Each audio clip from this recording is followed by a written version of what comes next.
কবিকর্ণ গুরু হরিদাস ঠাকুর কেন ওইখানে তো ছিল, ওখানে নিশানা দেওয়া আছে তো ভূগর্ভ গোস্বামী তো পরে। আচ্ছা, ওনার পরে হবে।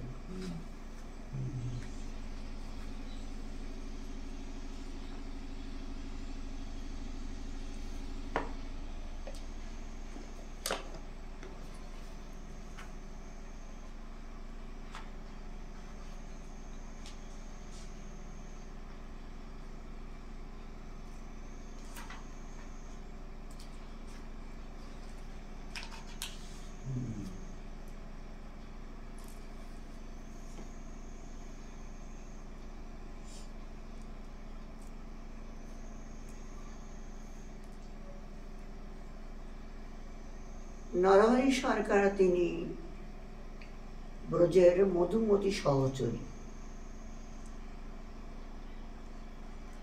উনি শ্রীখণ্ডে এসেছেন নরহরি নাম নিয়ে।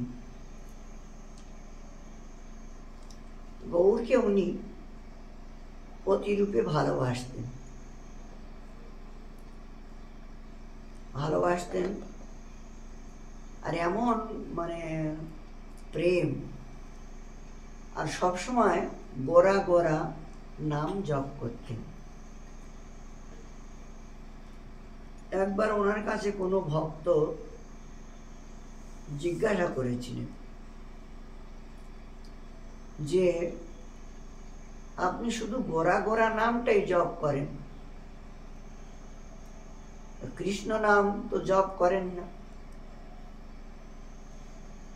বললেন যে গোরা নাম জপ করলেই হরে কৃষ্ণ নাম জপ হয়ে যায়। মানে হরে মানে রাধারানী, আর কৃষ্ণ মানে কৃষ্ণ। গোরা গয় গোবিন্দ আর রায় রাধা, মানে সিদ্ধান্ত দিচ্ছেন আর যে গয় গোবিন্দ রয় রাধা। এই জন্য আমি গোরা গোরা গোরা গোরা জপ করি। এখন ওনার ওপরে তো কিছু বলা যাবে না, উনি যে সিদ্ধান্ত নিয়ে আছেন এবং যে সিদ্ধান্ত নিয়ে চলছে, মানে এক একজন এক একটা ভাব নিয়েই ভগবানের ভজন করছে। অথচ এনারা নিত্য সিদ্ধ,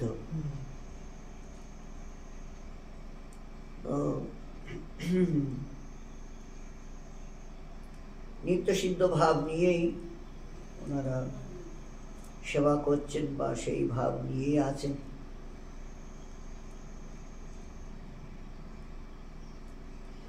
ওনার আজ তিথি, মানে উনি একাদশীতে প্রাপ্তি হয়েছে, কিন্তু উৎসবটা দ্বাদশীতে হয়। আর দ্বাদশীতেই এই সূচক গান আদি যা কিছু, শ্রীখণ্ডেও আজকে উৎসব হচ্ছে। ওখানে আজকেই ওনার সম্বন্ধে আলোচনা আদি কীর্তন ভোগ আদি করা হয়। আমি গিয়েছি কয়েকবার।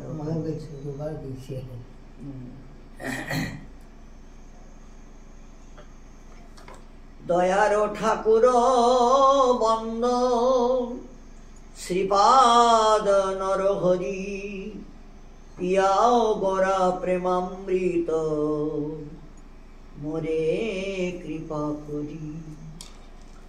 আচ্ছা, একটা ওনার একটা গৌর কি পরে হয়ে যাক নাকি, সূচক হয়ে যাক।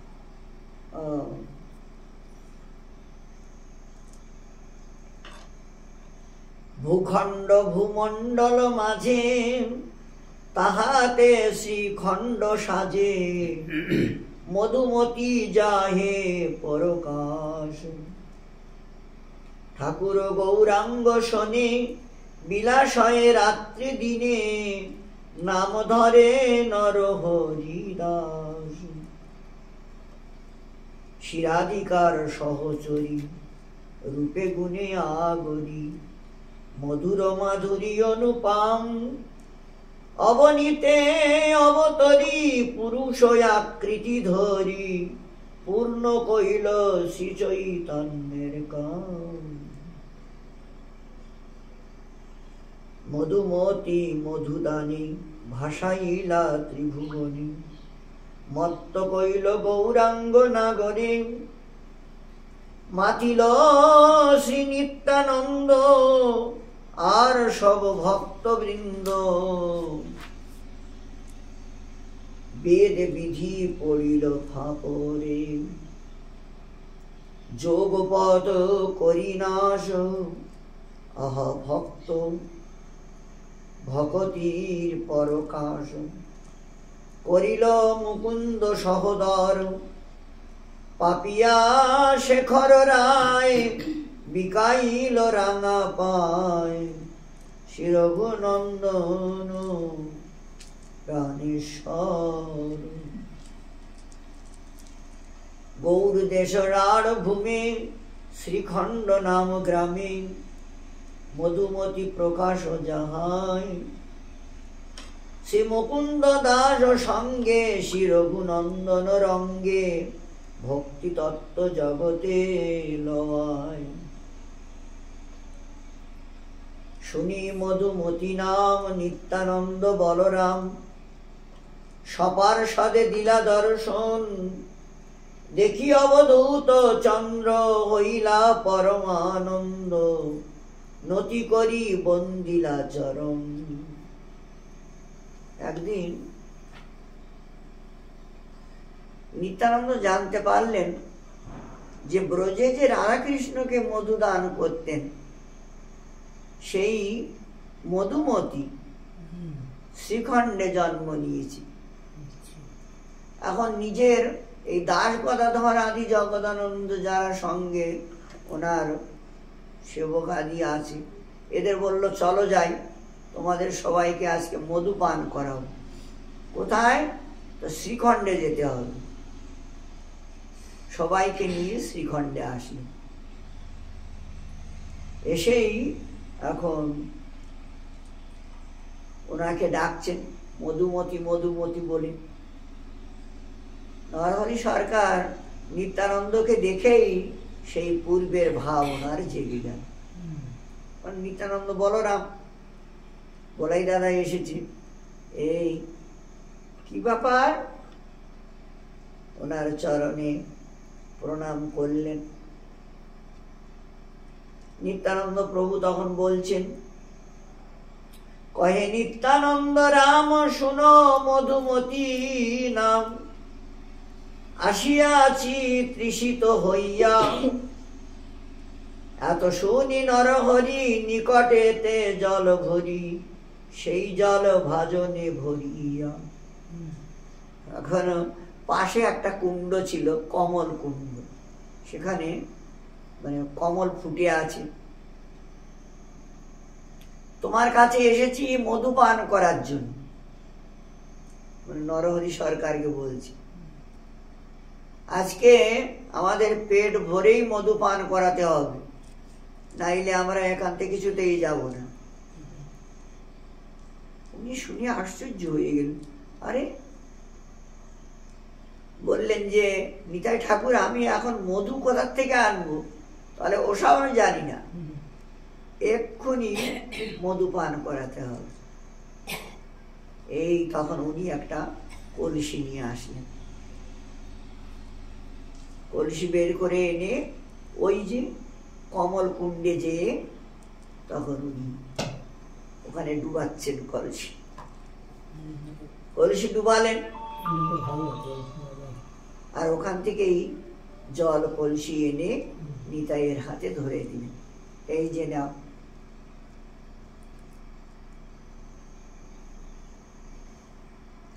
আনিয়া ধরিল আগে মধু স্নিগ্ধ মিষ্ট লাগে বনসহ খায় নিত্যানন্দ যত ভাজন ভরি আনে মধু হয় ততক্ষণে পুনঃ পুনঃ খাইতে আনন্দ। মানে ভোরে মধুমতি ওখান থেকে আনলেই ওটা মধু হয়ে যাচ্ছে, নিতাইয়ের হাতে দিচ্ছেন। আর যতই ভরে আনছে ততই নিতাই আর এরা খুব করে খেয়ে যাচ্ছে ডকডক করে। তো খেয়ে বড় আনন্দ লাভ করলেন। মধুমতির মধুদান সপার সদে করি পান। উন্মত্ত অবধূত রায় হাসে কান্দে নাচে গায়ে ভূমি গড়াগড়ি যায়। উদ্ধব দাস রস গায়। পদকবি উদ্ধব দাস তিনি পদের উপরে জানিয়েছেন যে যখন মধুপান করিয়েছিলেন উনি তখন পূরবের ভাবে মানে ব্রজের ভাবে বিভোর হয়ে খুব নিত্য কীর্তন করেছিলেন। সে নটবর নিতাই চাঁদের বিগ্রহ আছে ওখানে। ও নৃত্য করেছিলেন আর ভাবে মূর্ছা পড়ে গিয়েছে। আবার মধুমতি এই নরহরি সরকার যে ওনাকে ধরে উঠালেন, হুঁশ করালেন। মানে এই ধরনের লীলা ওখানে হয়েছিল। আর উনি নিতাই গণ সহ সবাইকে মধুপান করিয়ে তৃপ্তি করেছিলেন। মধুপানে মর্ত নিতাই গোরা গুণ গায়। তাহা দেখি নর হরি প্রেমে ভাসি যায়। মানে গৌধরীর গুণ শুনলেই নরহরি ঠাকুর একদম মর্ত হয়ে যেতেন। তো খাইতে শুইতে সদা গোরা নাম জপায়। গোরাকে সর্বস্ব মানে গোরা রূপ ধেয়ায়। গোরা হলো ওনার সর্বস্ব, সবসময়ের জন্য ওনার ধ্যান, মনন, চিন্তন, সেবা ইত্যাদি। গোরা বিনয়ান জানে না সদাই সঙ্গে রয়।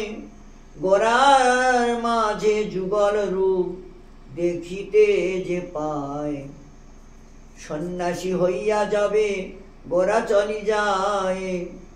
আর উনি তখন হয়েছিলেন পাগলের প্রায়।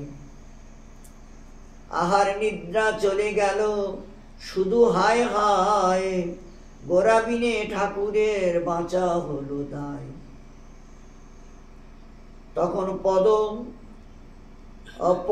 পদাবলী লইল আশ্রয়। নিজে গেয়ে নয়ন জলে বুক ভাসি যায়। কোন সময় কীর্তন মাঝে দেখে গোরা রায়।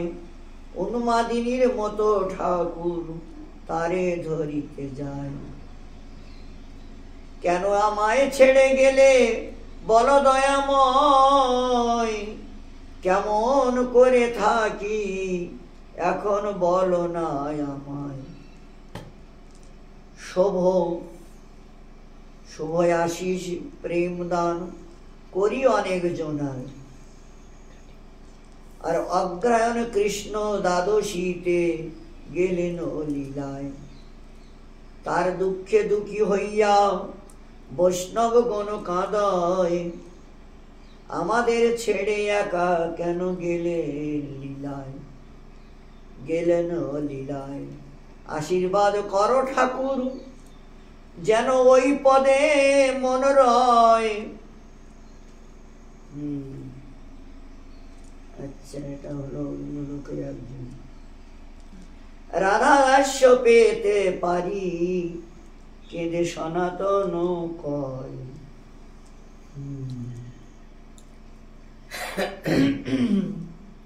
লাস্ট একটা পয়ার ছন্দ।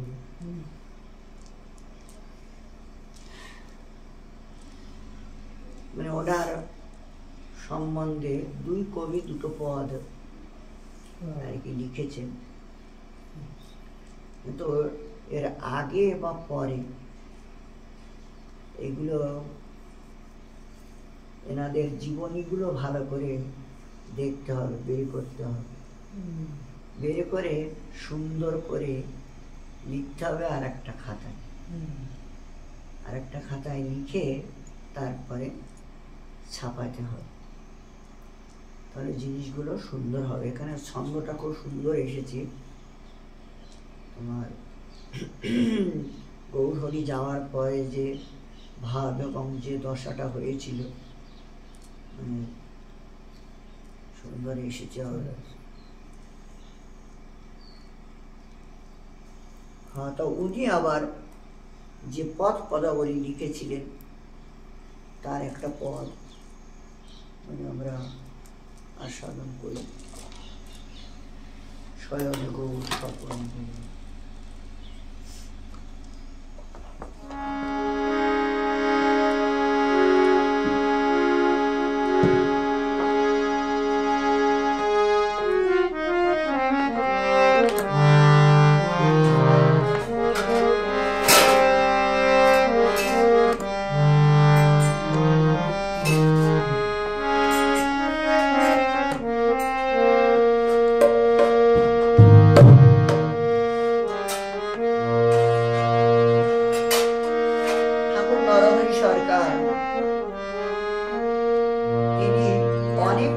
লিখেছেন। ওর ভিতরে আমরা গৌড়ের একটা পদ আস্বাদন করব।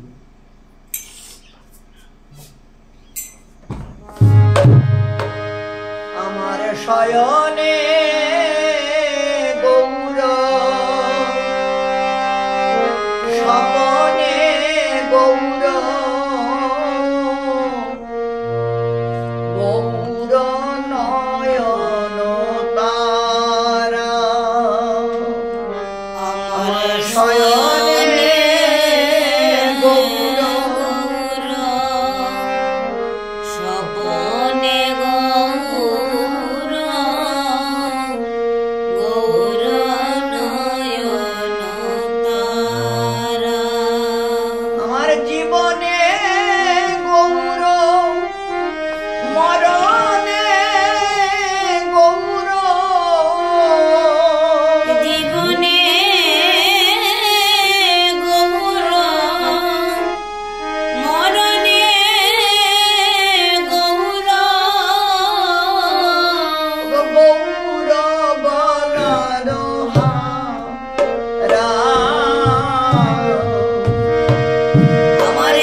কত প্রাণ গৌরকে ভালোবাসতেন, আর গৌর কীর্তন নিয়ে উনি বেশি অংশেই মেতে থাকতেন সবাইকে নিয়ে।